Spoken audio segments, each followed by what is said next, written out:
Welcome to the deep dive. We sift through the sources, find the key insights, and basically give you that shortcut to being genuinely well-informed. Today, we are plunging into Bram Stoker's Dracula. Get ready for some, well, pretty surprising facts. Yeah, we're going to unpack this absolute giant of Gothic horror. We'll look at its origins, which are maybe not what you expect, the man himself, Stoker, and, how it still impacts our view of vampires and even Victorian fears. Okay, let's get into it. Everyone knows Count Dracula, right? But Huh. Bram Stoker, the author, well, his stories may be more unexpected. He was mostly a theater manager. That's right. Primarily known in his time for managing the Lyceum Theater for Henry Irving. But the sheer dedication he put into Dracula, that's impressive. We're talking over 100 pages of really detailed notes. 100 pages, wow. Yeah, and the name Dracula, get this, he apparently found it in a public library in Whitby. He was on holiday. Just stumbled upon it. Kind of. He saw the name and was drawn to it, thinking mistakenly that it meant devil in Romanian. Huh. So one of the most iconic names, basically from a holiday library trip and a slight misunderstanding. Pretty much. It's amazing how these things happen. And here's something else I found really interesting from our sources. So many things we think of as classic vampire lore, Yeah. like no reflection in mirrors or needing an invitation to come inside. Stoker basically invented those for the novel. They weren't all pulled from old folklore. Exactly. He codified a lot of it.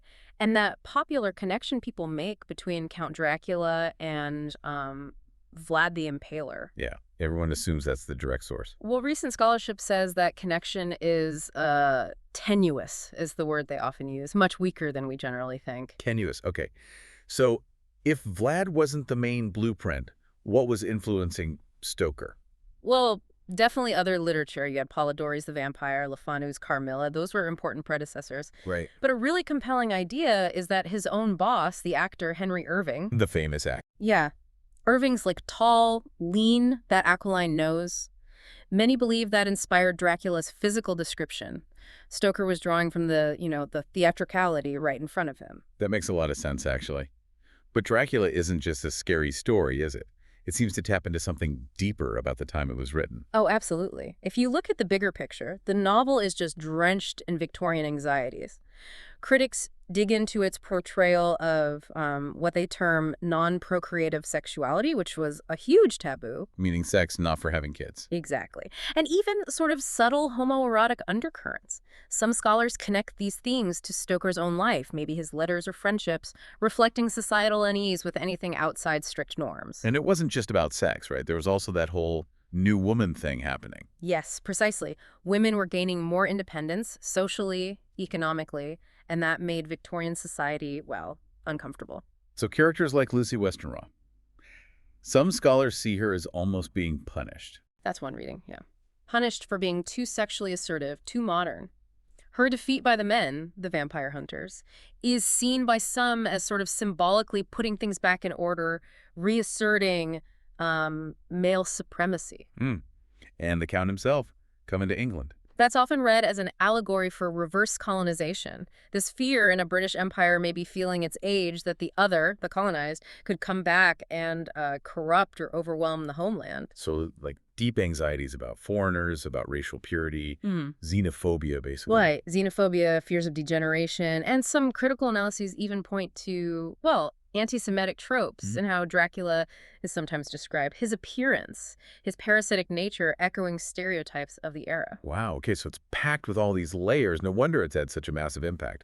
How big are we talking? Huge. It's been adapted, over 700 times? Films, TV, books, games, you name it. 700. And Guinness World Records actually lists Dracula as the most portrayed literary character ever. That's incredible. How did it become so widespread? Well, here's a fascinating, crucial detail.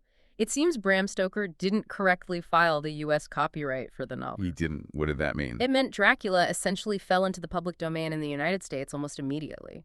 So creators there could adapt it, use the characters, reimagine the story, all without needing permission or paying fees. So legal oversight basically turbocharged its spread in America. Arguably, yes. Yeah. That lack of restriction was a huge factor in its constant presence and reinvention across all media. It just got everywhere. Amazing. An error leading to maybe even greater fame, Right. it really shows how unpredictable cultural impact can be. Absolutely. You go from this meticulous theater manager with his detailed notes, pulling inspiration from all sorts of places, just to this accidental public domain status, and it all combines to create this enduring cultural force.